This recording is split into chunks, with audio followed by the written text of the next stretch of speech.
sedikit saya kira kenapa kok tiba-tiba saya dipanggil. Saya kira saya ada hal yang melanggar. Enggak kok. Yang namanya ke ruangan BK memang sih banyak orang yang menjudge ruang BK itu berarti siswa bermasalah, siswa yang punya problem atau ada suatu hal negatif yang harus diselesaikan. Soalnya kan banyak orang menganggap BK itu udah proses sekolah, sebenarnya enggak kayak gitu. Jadi kamu tenang aja, enggak selamanya kamu ada problem, mungkin ada problem, tapi bukan problemnya kayak melanggar atau bagaimana. Oke, jadi tenang aja. Oke, baik. Nah, tadi di kelas ada pelajaran apa? Kalau tadi kebetulan lagi jam kosong dulu. Cuma dikasih edukasi sama gurunya untuk baca-baca materi, materi yang sebelumnya habis ulangan gitu. Jadi kita disuruh bahas materi itu sama teman-teman lain. Oke, baik. Jadi ada cuma jam kosong dulu kayak tadi ya? Iya. Jadi nggak terlalu ada buku ya? Yang tugasnya banyak? Enggak sih, kok karena cuma disuruh bahas materi sebelumnya aja sih, cuma disuruh baca-baca gitu. Untuk tugas sih belum ada. Untuk pelajaran sebelumnya baru ada. Oke, jadi nggak masalah ibu ambil kamu kesini ya? Oke. Tapi tenang aja, Pak Guru udah izin ke wali kelas kamu sama Pak Guru ke yang mapelnya, jadi kamu tenang aja, aman aja. Kita usah panik. Ibu cuma manggil kamu sebentar ke sini. Oke. Jadi kenapa ibu manggil kamu ke sini? Supaya kamu tahu dulu ya. Kenapa ibu manggil kamu ke sini? Karena ibu dapat laporan dari beberapa rekan-rekan ibu kalau kamu tuh sering banget jadi pendiam belakang ini, atau kayak jadi gampang capek, jadi sering lupa lupa-lupanya jadi lebih pucat daripada sebelumnya gitu. Jadi banyak yang meminta ibu untuk melakukan namanya konseling ke kamu. Oke, baik. Jadi kamu tenang aja ya, di sini tidak ada yang namanya menjudge. Oke, tidak ada yang namanya menjudge atau menghakimi. Semua di sini sama, datang sebagai seorang yang perlu kita perbaiki. Memperbaiki secara apa ya, secara alamiah kalau dia itu masalah enggak, tapi kita perbaiki sama seperti orang ke dokter sakit, ke dokter pasti harus temukan kan. Sama juga kalau siswa datang ke ruang BK itu boleh namanya penanganan dahulu supaya proses belajar dan mengajarnya lancar, tidak ada hambatan. Oke? Baik, jadi kamu tenang aja. Oke, di BK kita memegang namanya asas. Ada asas, ada sekitar 8 asas kalau ibu ingat, tapi ada 2 asas yang paling utama. Yang pertama ada namanya asas kerahasiaan. Oke, jadi kamu tenang aja. Apapun kita bicara di sini hanya kita berdua yang tahu, tidak ada omongan atau tidak ada omongan yang muncul keluar. Oke, jadi kamu tenang aja, aman. Jadi silakan kamu bercerita apapun, walaupun kamu boleh mungkin mau nangis nggak apa-apa juga. Iya, kalau mau nangis atau mau marah nggak apa-apa juga, tapi marah dengan bahasa yang sopan. Baik, itu maaf ya. Saya kan dulu kamu. Oke. Oke. Lalu yang kedua, terus pun ada yang namanya asas kerahasiaan di ruangan ini. Hanya di ruangan ini, tolong ada yang namanya juga asas keterbukaan. Hanya di ruangan ini kita bisa terbuka. Saya terbuka menerima kamu dalam menangani permasalahan, saya terbuka untuk memberikan solusi ke kamu. Oke? Dan kamu juga tolong untuk terbuka dalam hal namanya membicarakan permasalahan kamu. Kalau memang ada yang harus diutarakan, silahkan utarakan. Kalau memang harus kamu ucapkan, silahkan diucapkan. Tanpa ada yang harus kamu tutup-tutupi lagi. Oke? Tenang aja, jangan namanya asas kerahasiaan, semuanya aman, jadi nggak perlu kamu takut. Oke? Baik. Tadi kan banyak yang bilang kalau kamu merasa lemes belakangan ini, kalau kamu juga banyak yang bilang kamu tuh sering pucat, diam, ngomong sendiri. Oke. Untuk sekarang ini ya, tanya, sekarang apa sih yang lagi kamu rasakan? Baik, Ibu. Jadi saat ini yang saya rasakan dulu, mungkin saya bercerita dulu ya. Jadi saya itu kan punya pacar, bukan pacar sih, sudah mantan. Jadi sekitar apa ya, 2 bulan lalu begini. Jadi saya punya pacar gitu, dan mungkin beda agama gitu ya. Nah, dari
kenapa sih saya ngerasa saya itu dibuang gitu sama dia.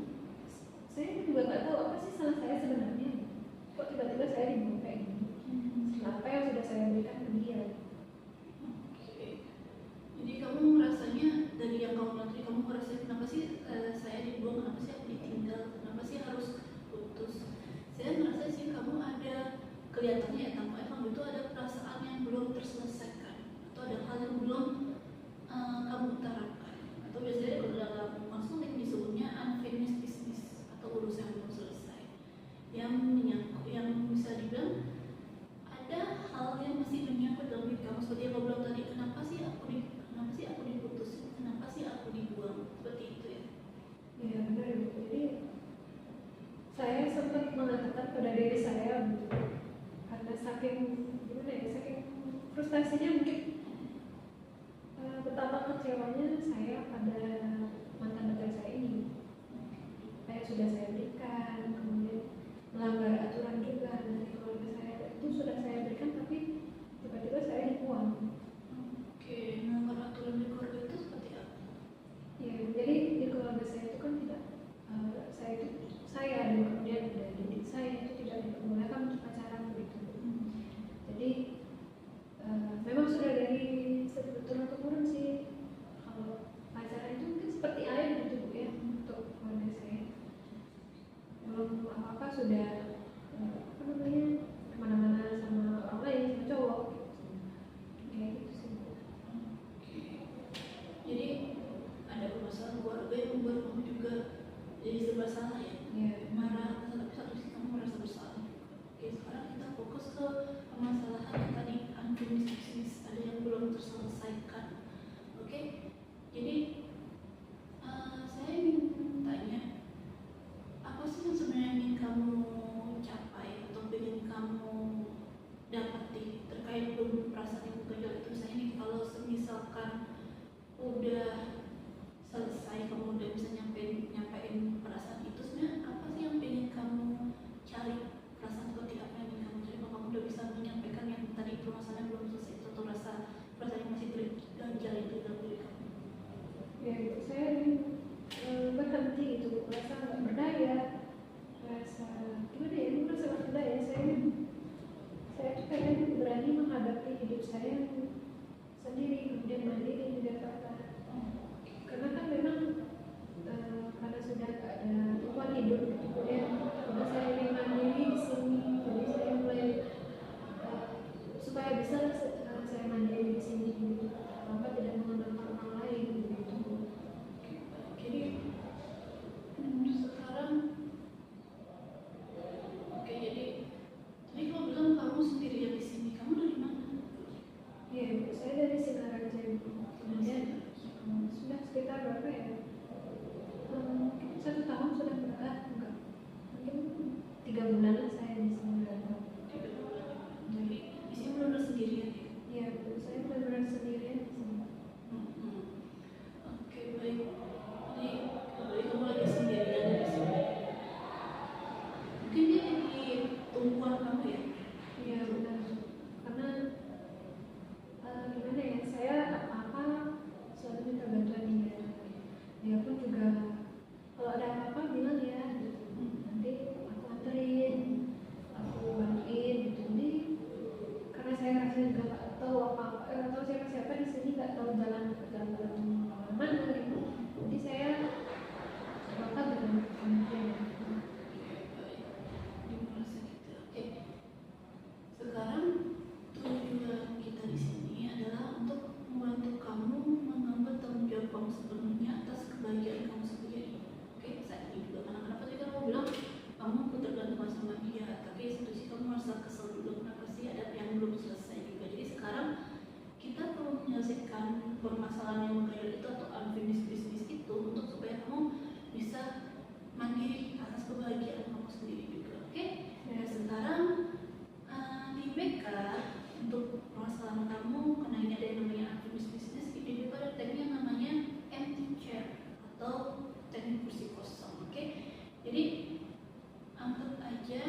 kamu ganjal dalam diri kamu. Oke, sekarang coba saya sampaikan.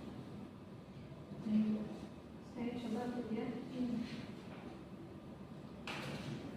Sebenarnya kamu tuh tahu nggak sih kalau aku tuh sudah banyak berkorban buat kamu, kemudian aku loh ngasih segalanya untuk kamu. Aku tuh sampai mengenal nilai-nilai keluarga aku demi kamu, menutup diri sama teman-teman yang lain biar bisa sama kamu, tapi kamu sekarang malah pergi gitu. Aku juga marah karena kamu biarkan diri aku hancur sendiri di sini tanpa kamu. Kamu bikin aku ketergantungan sama kamu. Begitu? Sudah. Oke, sekarang supaya terang pindah-pindah tempat ya. Mungkin kamu lagi lemes karena baru tadi menyampaikan opini kamu atau pendapat kamu. Sekarang kita di sini aja, tapi sekarang ibu minta kamu bayangkan diri kamu sebagai mantan pacar kamu. Kamu di posisi mantan pacar kamu sekarang. Sekarang sebagai posisinya di mantan pacar kamu, apa sih yang kamu ingin pacar kamu itu bilang ke kamu? Oke, setelah kayak dia kan kamu udah menyampaikan nih apa pernyataan kamu, apa yang ingin kamu utarakan.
bilang selama satu minggu ini.